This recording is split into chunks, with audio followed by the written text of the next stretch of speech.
largest organ of our body, that is your skin, right? Today we have a whole set of field devoted to it. It's a very important structure. So we'll be learning the basics of it, right? So first of all, this my slide is a little stuck. Now, the skin and its appendages or accessory organs of it together make up the integumentary system. Now, the appendages are basically your hair, nails, and glands. The glands are your sweat and the sebaceous glands, right? When we talk about the layers of skin, there are three. There is an epidermis, this topmost one, right? And then there is this dermis, and below that there is hypodermis or subcutaneous, and it is also known as subcutaneous tissue. Basically, it is filled with your fat cells. So there are three layers. There is an epidermis, there is a dermis, and there is a hypodermis, right? In your books, I guess it has written that there are only two layers, but there is this third layer, which is the subcutaneous tissue or your subcutaneous. This is also included, right? Now, coming on to the epidermis. So basically, it is made of, if you know that histology, right? So skin is made up of what? Epithelium is stratified squamous epithelium. So epidermis is made up of your stratified squamous epithelium, and this is divided into five layers. There is stratum corneum, there is stratum lucidum, stratum granulosum, stratum spinosum, and stratum basale. Right. So these are the five layers of epidermis. Now, remember one thing, this epidermis, all these layers, they grow from below upwards. So the stratum basale, or it is also known as stratum germinatum. So this is the proliferating layer. This is the cells over here are the one which are making up whole of the layer, right? These cells in the lowest part, this in stratum basale, these are highly mitotically active, right? They'll divide, they'll undergo mitosis, and they'll keep on dividing. And as new and new cells are formed, the older cells are pushed upwards, right? And as these cells will are getting pushed upwards, they'll start to get flattened, and their mitotic activity, it will start to decrease, right? So the cells in the epidermis, if you'll see, it is written keratinocytes. So majority of the more than 90% of the cells of the epidermis are your keratinocytes, and there is few percent of your melanocytes. These are the melanocytes, right? It's dendritic processes, right? And there are some Merkel cells. If you'll remember, Merkels are your basically receptors, right? Sensory receptors, tactile receptors. And other than that, we have some macrophages. The name of the macrophages, tissue macrophages in your epidermis is your Langerhans cells, right? So till now, we have just covered that the skin comprises of three layers. There is an epidermis, dermis, and your hypodermis or subcutaneous. And this epidermis, which is your stratified squamous epithelium, it is divided into five layers, which grow from below upwards. There is topmost layer, outermost layer is your stratum corneum. Then there is stratum lucidum below that. Then there is stratum granulosum, then stratum spinosum, and then stratum basale. And what we covered was, if we talk about the individual layers, and we'll start with the lowermost one, that is your stratum basale. It is also known as stratum germinatum. So this is the proliferating layer. So the cells over here or keratinocytes over here, they are highly mitotically active, right? And some of the, besides keratinocytes, we can also see melanocytes over here. Melanocytes are the ones who synthesize melanosomes, and these melanosomes are nothing but the vesicles which contains melanin, and melanin is the thing which is giving pigment to your color, to your skin, right? So these are melanocytes are seen in your stratum basale layer. After that, below above the stratum basale, we have stratum spinosum. As the name suggests, it has spines, right? Those cells or keratinocytes over here have spine-like processes on their surfaces. Basically, these spine-like processes are nothing but if you remember, you have that intercellular junctions, right? There we talk about desmosomes. So those desmosomes, they appear as these spine-like processes under the microscope. Okay. So this is stratum spinosum, and the Langerhans cells, which are your type of macrophages, right? Monocyte macrophage system, if you remember in your hematology, it is like there are tissue macrophages, right, which are fixed at various sites. In liver, you have your Kupffer cells. In your bone, you have your osteoclasts, right? In skin, you have your Langerhans cells and your histiocytes, those dendritic cells or macrophage cells, right? So this is Langerhans cells are seen in your stratum spinosum. And above that, we have stratum granulosum. Again, as the name has, granulosum, right? So the cells over here have granules, and the granules are your keratohyalin granules. Keratohyalin basically, these granules, right? Keratohyalin granules, they secrete a thing known as prefiligrin. Pre filigrin, Filagrin. So this is nothing but this prefiligrin is basically a filament binding or aggregating protein. So we have these cells which are rich in your keratohyalin granules. Besides that, they also have granules which synthesize lipid also. Right? Now above the stratum granulosum, we have your stratum lucidum. Right? Basically, is the stratum lucidum. It is a condensed portion of your lower stratum corneum. The topmost layer is your stratum corneum, and उसका जो lower part है, that is the condensed portion of it. That is your stratum lucidum. So it is basically composed of your flattened cells, and these cells contains your Illidin granules. And these Illidin granules, right? This Illidin is your precursor of keratin, right? Keratin is the protein which makes up your nails and your hair, right? So this Illidin granule, basically Illidin is your precursor of keratin, and it is found in your stratum lucidum. Now this layer, the stratum lucidum, it is only present in your palms and soles. That's why we say that the epidermis of your palms and soles is little thicker as compared to your rest of the body. So, and above the stratum lucidum, we have your stratum corneum, right? It is the topmost layer, most dead layer. All the cells are fat, dead keratinocytes. So, so these keratinocytes don't have any nucleus, so they don't have any mitotic or metabolic activity, right? So the mnemonic from here, which you can use for to remember, right? Lowermost layer is your basal, and uppermost is your corneum, right? So between your corneum and your basal, we have legs. That is lucidum, granulosum, and spinosum. Okay, between corneum and basal, we have legs, right? Lucidum, granulosum, spinosum. That is the only mnemonic you can use. Right?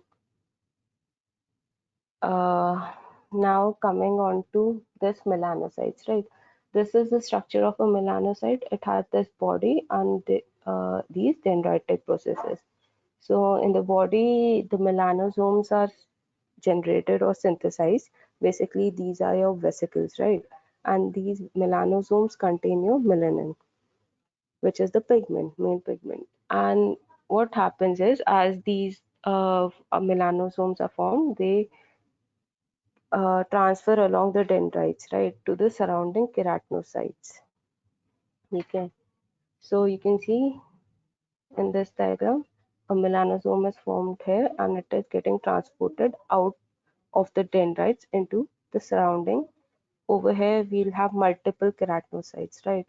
So these melanosomes are transferred into the keratinocytes.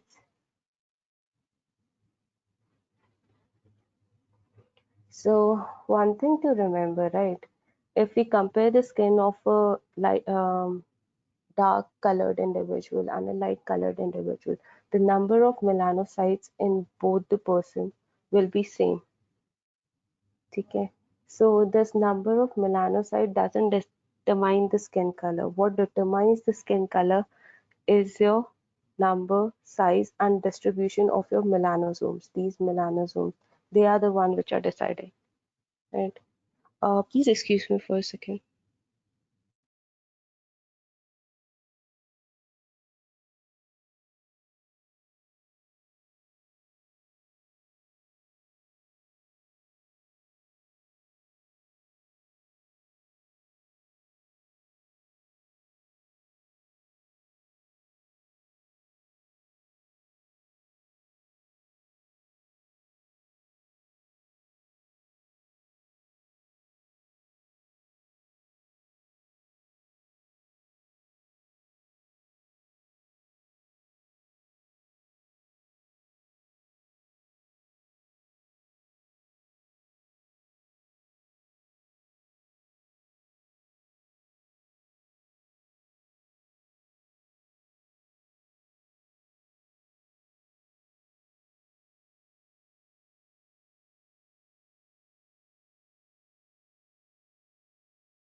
Hello?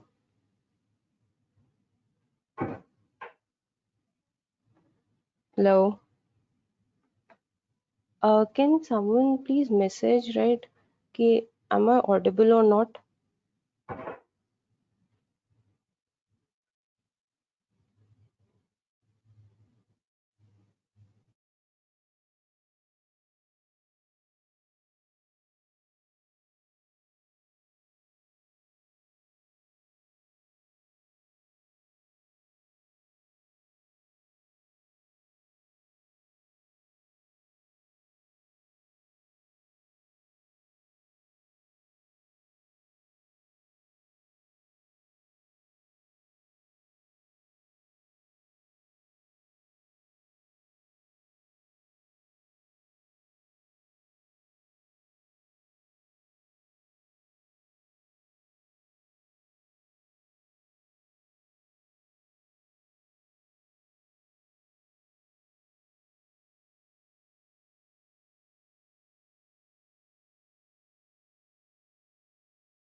Hello? Hello?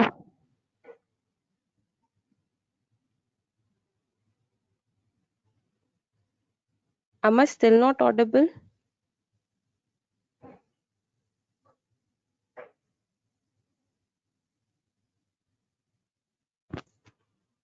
Hello?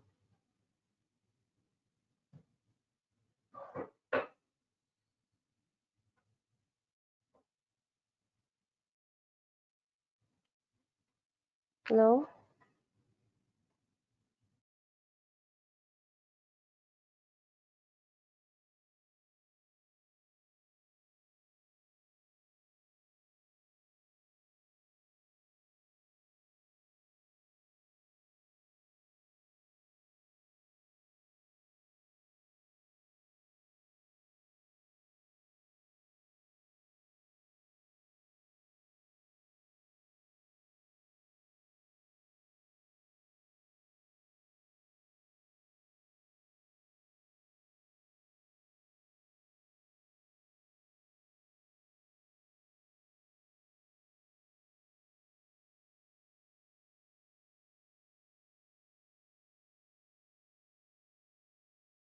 Okay, I'll try.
Hello?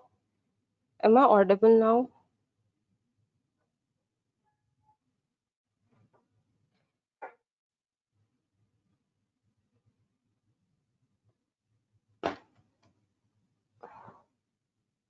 Hello?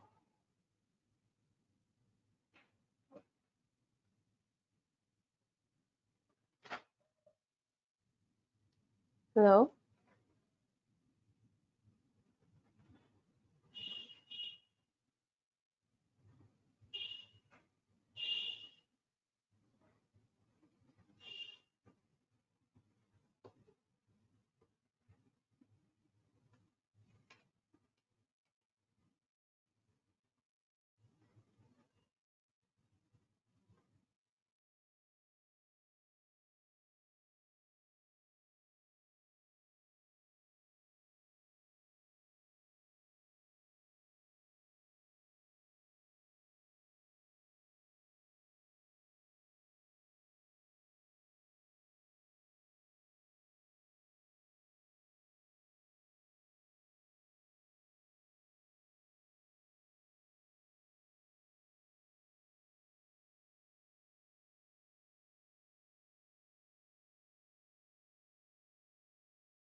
hear it, please let me know. Story. Tell me why you gotta be so out your mind.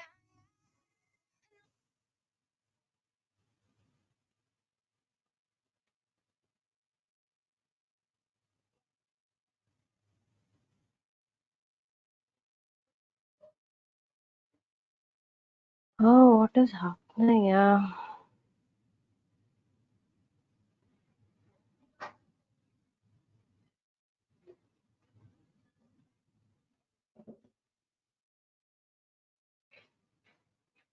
Okay, so now you can hear, right? So we'll start again. I apologize for whatever has happened. I had covered some of the topics, but some are obviously left now. So we'll begin again, right? So we'll be covering your or learning about the largest organ of our body, that is your skin. And we have a whole field dedicated to it, right? Now today we'll be covering the basic parts. So the skin, along with its appendages, that is your hair, nails, and glands, together make up your integumentary system. Now the glands are your sweat and your sebaceous glands. Now, when we talk about the layers of skin, so there are basically three layers. In your book, it is written there are two layers, but we have this hypodermis also, right? So there is the topmost layer, which is your epidermis, and then we have your dermis, and then we have your hypodermis or subcutaneous or subcutaneous tissue layer, right? So there are three layers. Now coming on to the topmost layer, which is your epidermis. So in histology, you must have covered that your skin is made up of stratified squamous epithelium. So the stratified squamous epithelium is the one which makes up your epidermis. And this is arranged in five layers. There is the topmost layer, which is your stratum corneum. Then there is stratum lucidum, stratum granulosum, stratum spinosum, and ultimately the lowermost layer is stratum basale. So now the thing to remember is that the lowermost layer, which is your stratum basale, right, or the lowermost layer is the one where the cells are mitotically highly active, right? They are undergoing continuous mitosis. And as they are undergoing mitosis, the new cells are getting formed, right? And the older cells, they are pushed upwards, right? So the whole of the epidermis, all of these layers, they develop from below upwards, from stratum germinatum, or germinatum or stratum basale to your topmost layer, right? They are all the cells are pushed upwards. So as they are getting pushed upwards, they'll start to get flattened, right? The mitotic activity and the metabolic activity of the cell will also decrease. So the stratum basale, which is the highly proliferating layer, right? It comprises of your highly mitotically active keratinocytes. So this layer is also known as your stratum germinatum. And we can also see melanocytes over here. Melanocytes are basically the cells which synthesize melanosomes, and melanosomes are the one which contains your melanin pigments, which gives color to your skin, right? Melanin. So these melanocytes are present over your stratum basale. And above your stratum basale, we have stratum spinosum. As the name suggests, spines, right? So cells have spine-like processes on their surfaces. And these spine-like processes are nothing but these are desmosomes, right? If you remember your intercellular junctions, we have these desmosomes, right? So these cells or keratinocytes over here, they have these desmosomes, and they under the light microscope appear as spine-like processes. And besides that, we also have Langerhans cells. And Langerhans cells are a type of macrophages. If you remember in hematology, we you had covered your and that monocyte macrophage system, right? So they are aggregated tissue macrophages are aggregated in various places. In liver, you have Kupper cells, osteoclasts in your bones. Similarly, you have Langerhans cells in your epidermis. Above your stratum spinosum, we have stratum granulosum, right? As the name suggests, granules. So the cells contain granules and they are keratohyaline granules. Basically, keratohyaline synthesizes a protein. These granules synthesize a protein known as prefiligrin. And this prefiligrin is nothing but your it is a protein which helps in aggregation of filaments. Prefiligrin, Prefilaggrin, right? And besides that, the cells also have granules which synthesize lipids. Now, above your stratum granulosum, we have your stratum lucidum. And this stratum lucidum, it is just your condensed portion of lower stratum corneum, and it is only present in your palms and soles. So that's why we say that the skin of palms, that epidermis of your palms and soles is slightly thicker than that of your rest of the body because of this layer, which is your stratum lucidum, which is just the condensed portion of the stratum corneum. And the cells over here, which are flattened cells, they contain elidin granules, and this elidin is nothing but it is your precursor of keratin, right? And keratin is a protein which forms your nail and your hair. And the topmost layer is your stratum corneum, which is just composed of your dead keratinocytes. So these dead keratinocytes, so the keratinocytes over here, they are totally flat. They don't have any nucleus, so they don't have any metabolic activity or mitotic activity, right? Now, this is the structure of a melanocyte, right? Please try to imagine that surrounding these melanocytes are multiple keratinocytes.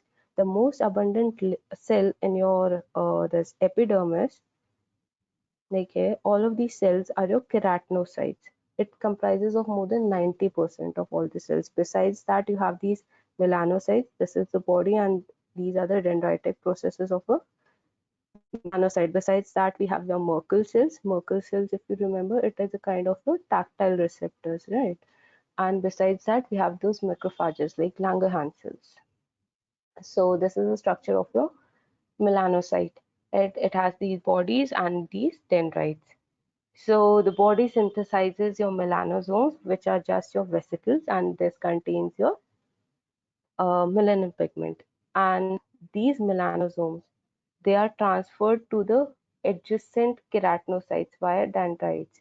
ठीक है, body में बनेगा and slowly these keratinocytes are released, they move along the dendrites, and after that from the tip they are transferred to the surrounding keratinocytes. So this is what was happening, right? So there is a epidermal melanin unit. There is a relationship between a melanocyte and a keratinocyte. One melanocyte approximately supplies 36 keratinocytes, these melanosomes. So this is what is giving the color of your skin, color to your skin basically, right?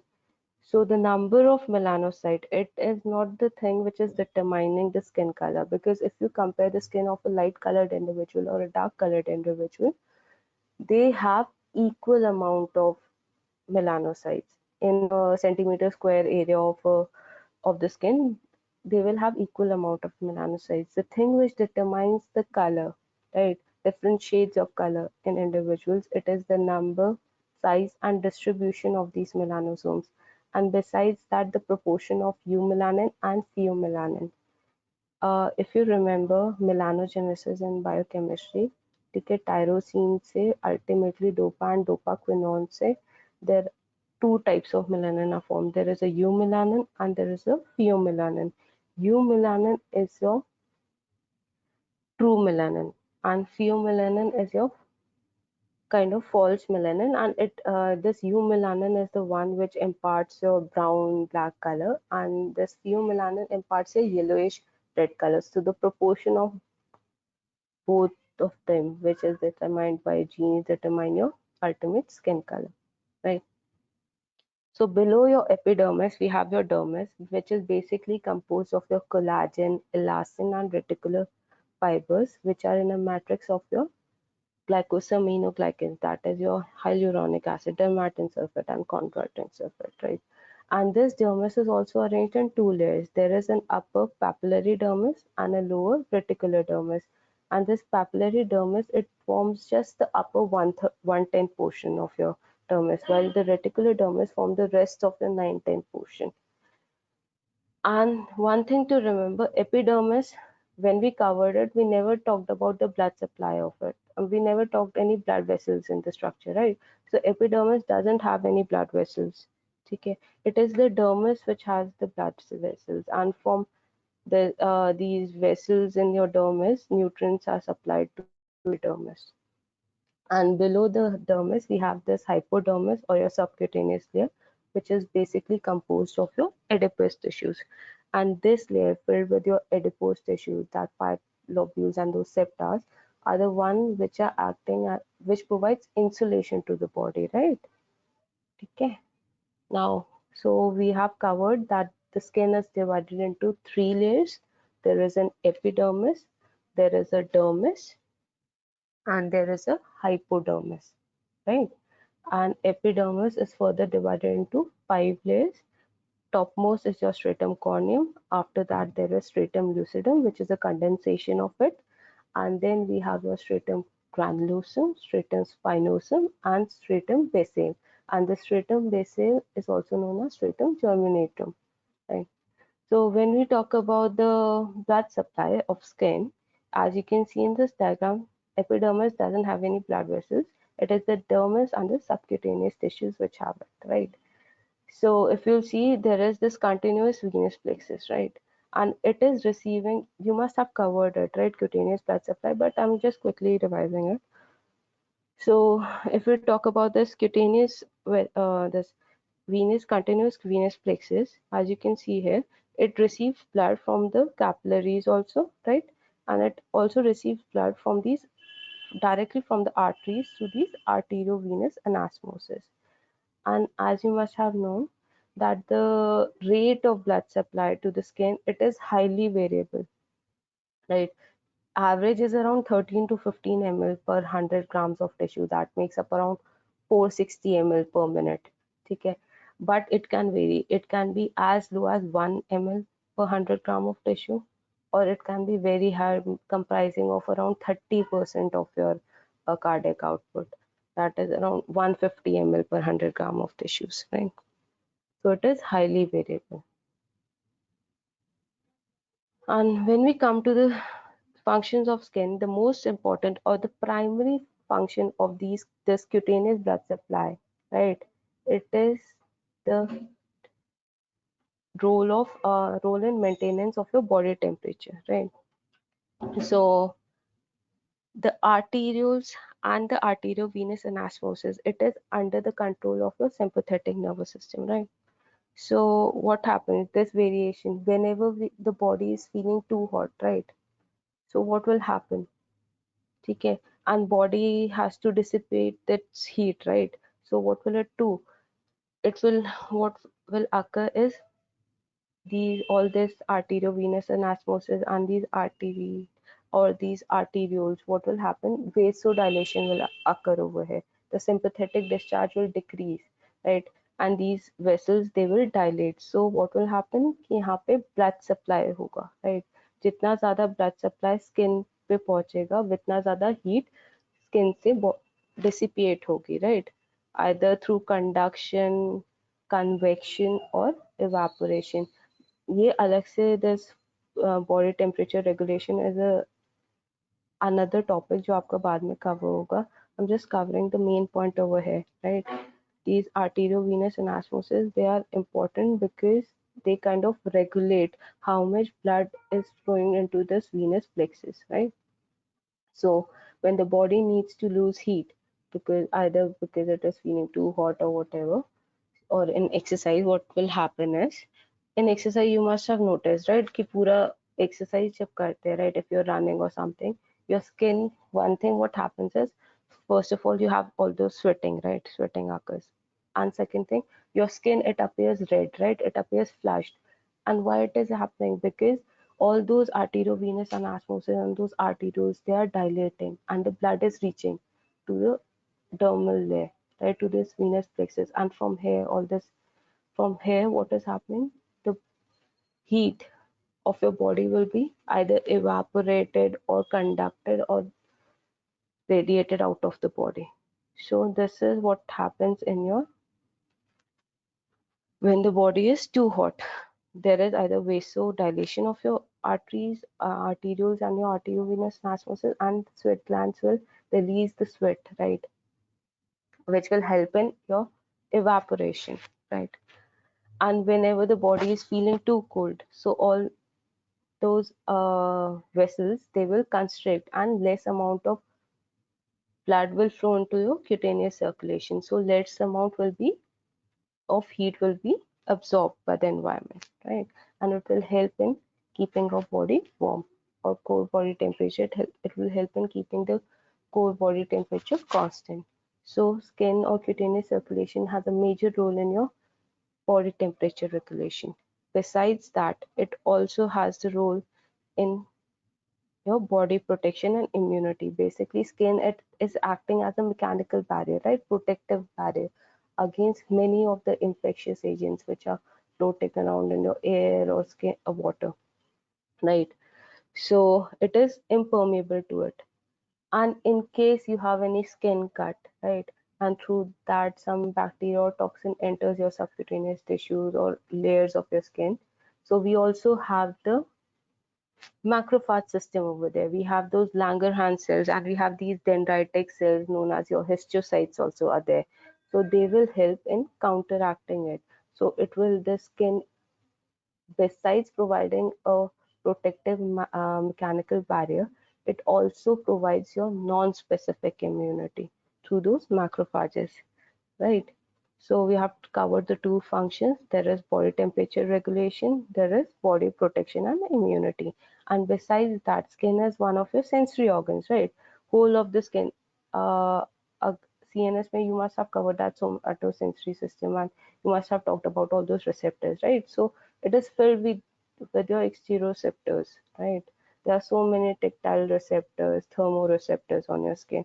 So it helps in providing information to our central nervous system about what is happening in the environment, right? So it is a sensory organ also.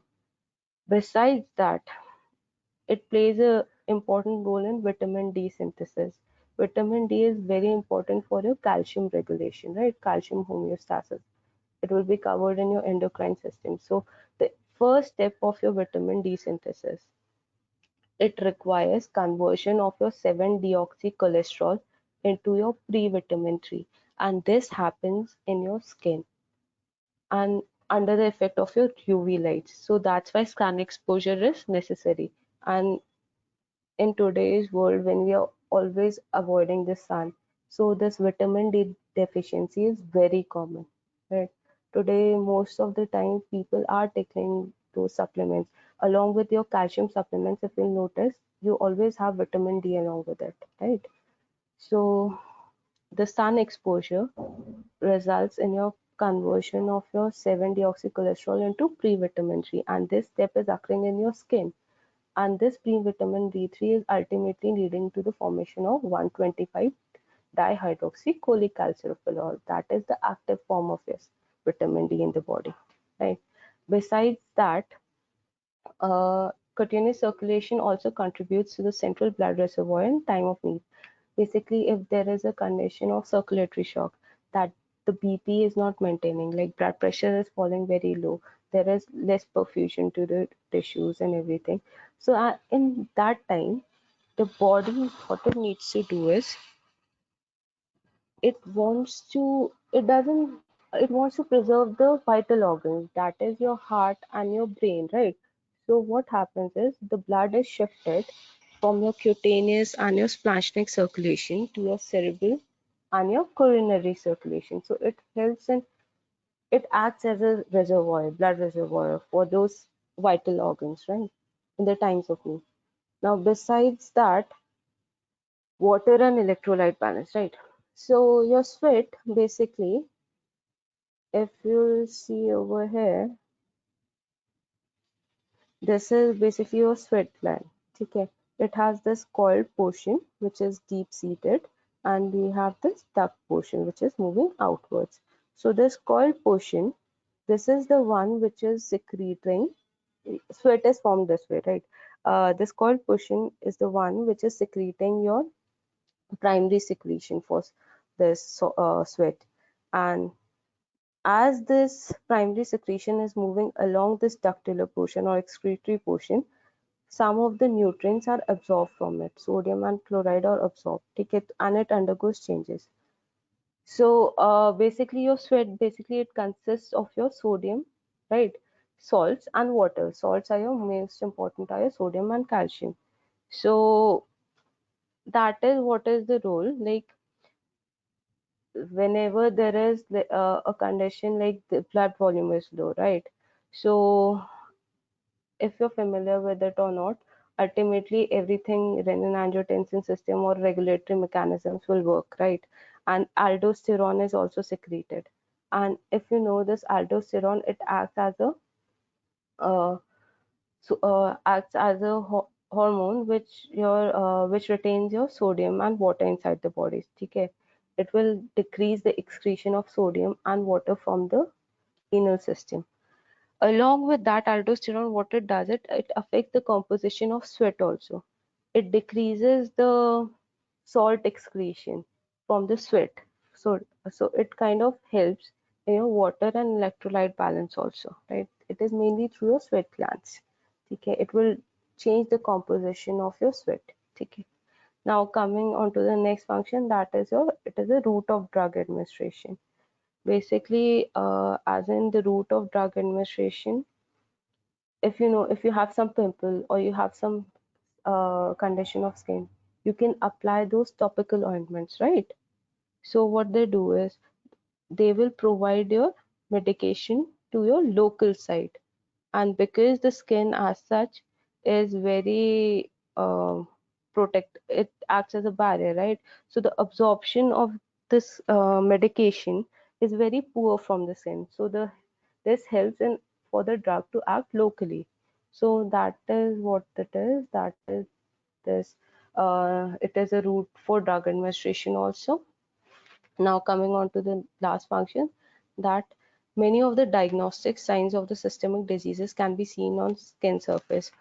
On Monday, you'll be having your practical on general physical examination. There you'll be covering a few things like pallor, icterus, cyanosis, right? These are things which can be which are seen on your skin and the mucous membrane. Pallor is basically the sign of your anemia. Icterus is a sign of your jaundice. Jaundice is basically increased serum bilirubin count.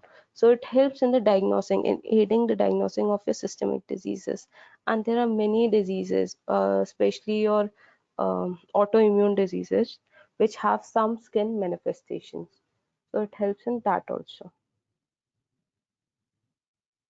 Now coming on to the hair, if we hair is basically composed of your medulla, and central part is medulla, surrounding it is cortex, and the outermost portion is your cuticle. Okay, so there are three types of hair. There is lanugo hair, there is vellus, and there is terminal. So lanugo hairs are the ones which are seen in your fetus. And after that, after fetal life, it is not seen. In infants and children, the type of hair we see is vellus. If you'll have noticed, छोटे बच्चों के they have very soft hair, right? Thin and soft hair. So these are the vellus hair. And these hair, the medulla is absent. Okay, so that's why they're thin, and the depth of these hair is still dermis. And after puberty, these vellus hairs are replaced by your terminal hair.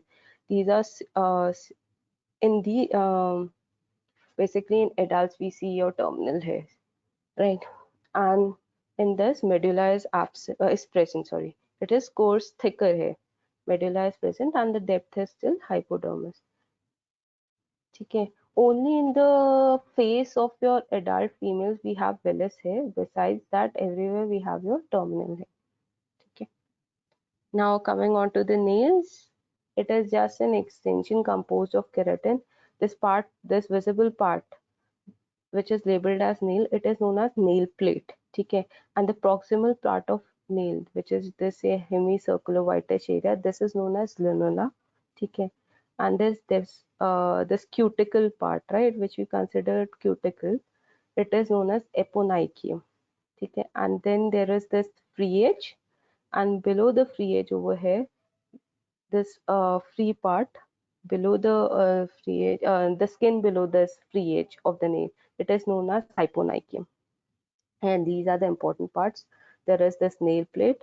This is the lunula, eponychium, which is your cuticle, and then this free edge के नीचे, the skin is known as hyponychium. And this nail plate lies on your nail bed. अगर nail को remove करोगे, उसके नीचे जो skin है, that जिसमें nail plate attached होती है, that is known as your nail bed. Now, coming on to the glands in skin, we have your sweat glands and we have your sebaceous glands. So sweat glands are of two types. There is an eccrine glands and there is apocrine glands. So eccrine glands are the ones which were shown in this structure, right? This one. जहाँ पे जो ये duct है, it opens directly onto the skin, right? While apocrine glands में the duct opens along the hair follicle. And this eccrine glands, they are present everywhere in the body. And these are the ones which have a role in your thermoregulation, right? When we talked about this body feeling too hot, we talked about sweating, so that is from those eccrine glands, right? While apocrine glands, they are only present in your axilla, areola, and groin. They have very little role in thermoregulation. Mainly, they are responsible for the body odor, right? Now these were sweat glands. After that, the other type is your sebaceous gland. These are the ones which secrete sebum. These are also known as oil glands, right? Sebum is basically it basically consists of your lipids and those dead tissues, right? Dead cells. So it is present throughout the skin except in your palms and soles, and it can either open the duct can either open on the hair follicle or on the skin, and if there is any obstruction of its secretion, ठीक है, so it will lead to a acne formation. जो भी वो pimple होता है, that is because तुम्हारा जो opening होता है sebaceous gland का, that gets blocked. Because of that we have those pimples. So this is the diagram of it. If you see, this is your eccrine gland, right? And this over here is your oil gland or your sebaceous gland, which is opening into your infundibulum of this hair follicle. Right. So that's it for today, I guess. Besides that, actually, it would be better if you'll cover those skin reflexes, also those axon and all those triple response. It will be better if you cover it also. Okay.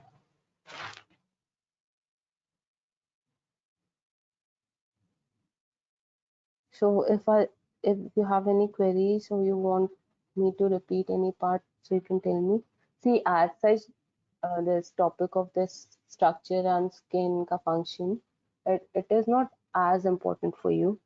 The part which is important is you should know what are the layers. You should know the name of the layers, that there is epidermis, dermis, and hypodermis, and you should know the various layers of your epidermis. Okay, all those stratum, 5 stratums, and difference between your eccrine and your apocrine glands. And the other parts, actually they are covered in other like this cutaneous blood supply, right? You have already covered this topic in your cutaneous circulation, so that is a little important in respect to your thermoregulation, body temperature regulation, how it acts. That is the main part, but it is not as such comprising to this topic only. These are individual topics, right? So I guess that's it for today then. And it was a very small topic, as you can see.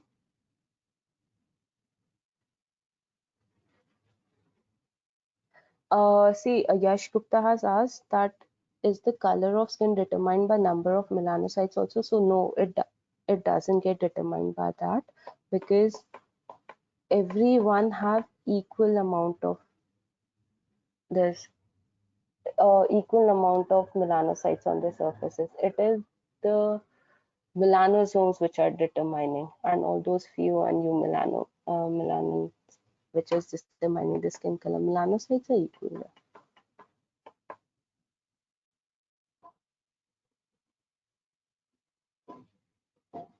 What do you mean by the name of the protein in stratum granulosum? Acha, do you mean that one? Those keratohyalin granules, they have this prefiligrin protein. Prefiligrin, Filaggrin. That is the thing which those keratohyalin granules are secreting. Basically, these are just proteins which act as which causes those filaments to aggregate around it, right? And besides that, they also have granules known as Odolin bodies, which was not given in your textbook, so I never covered it. But those are the granules which secrete lipids.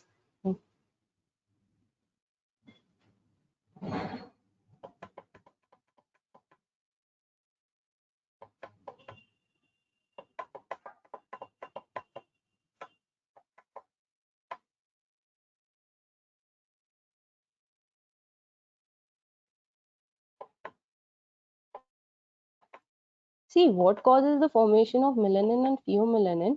That will be in your melanogenesis, right? Biochemistry में we will cover, right? वहीं पे जब वो हो रहा है, as such, it's not the causes, right? Basically, it is your genetics, right? कि body में कौन सा ज़्यादा बन रहा है. And the difference between eumelanin are, it is the color which they impart.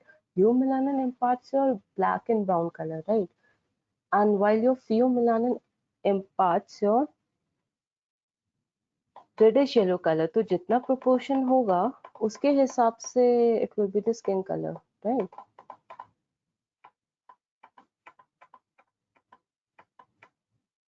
As such, I don't know the lifespans of melanosomes. ठीक है.